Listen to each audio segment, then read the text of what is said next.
RDP.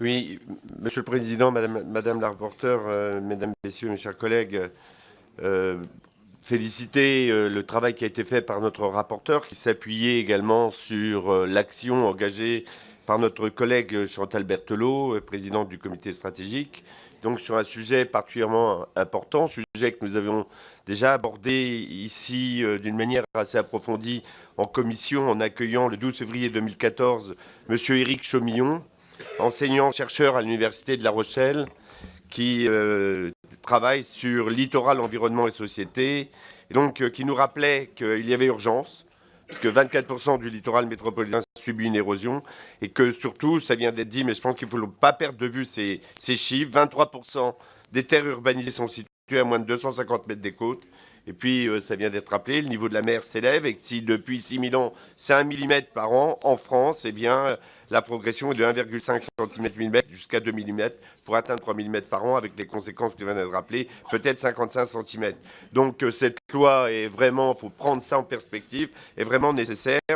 Pour autant, ça a été rappelé par le rapporteur, je pense qu'il ne faut pas qu'on perde de vue que s'il y a nécessité de légiférer, il ne faut pas que ça fragilise la loi littorale, et donc il est absolument indispensable de trouver des compromis. Donc nous, législateurs, si nous sommes perpétuellement confrontés dans la mission avec de nombreux écueils, celui de la rédaction des normes pour encadrer juridiquement des sujets qui évoluent rapidement dans un monde qui de lui-même ne cesse de se transformer, est probablement celui qui progresse le plus. Comme le disent les juristes, le trait de côte n'est régulier ni dans sa forme, ni dans sa structure. Pour la proposition de loi qui nous est soumise sur le trait de côte, le soutien à la participation des élus des Outre-mer démontre l'importance du sujet pour la France. En effet, parmi les nombreux objectifs poursuivis par cette proposition de loi, consiste en premier lieu la levée des obstacles qui s'opposent à la prise en considération du recul du trait de côte, l'étude de la temporalité propre au phénomène, ainsi que des risques et conséquences qu'il présente pour l'aménagement du territoire. Le recul du trait de côte a des implications multiples sur des problématiques, bien sûr, d'urbanisme, d'aménagement du territoire, d'économie, de gestion des écosystèmes, la prévention des risques et la gestion du domaine public maritime. Moi, je ne vous cache pas que je ne maîtrise pas tous les aspects techniques de sujet, je ne suis pas en territoire littoral, mais je suis convaincu qu'il s'agit aussi d'un sujet politique significatif sur lequel nous devons avancer ensemble, et je sais qu'Olivier Falorni de La Rochelle y est particulièrement sensible.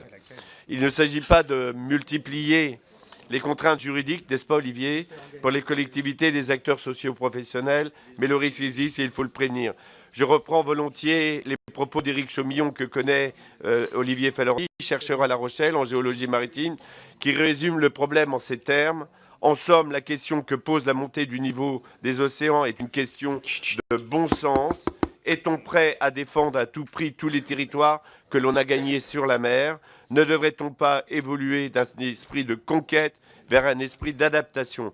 Et puis, je pense bien sûr à la fable Le torrent et la rivière de Jean de La Fontaine, dont la morale est finalement de se méfier de l'eau qui dort. L'enjeu autour de l'érosion des littoraux nous est souvent invisible. Je ne vais pas rappeler les conséquences de Xynthia, la faute sur mer. Donc, les conséquences sont là. Et donc, le groupe de RDP, à partir du moment où on ne touche pas la loi littorale, soutient fortement cette loi. Merci. Jean-Pierre Vigier.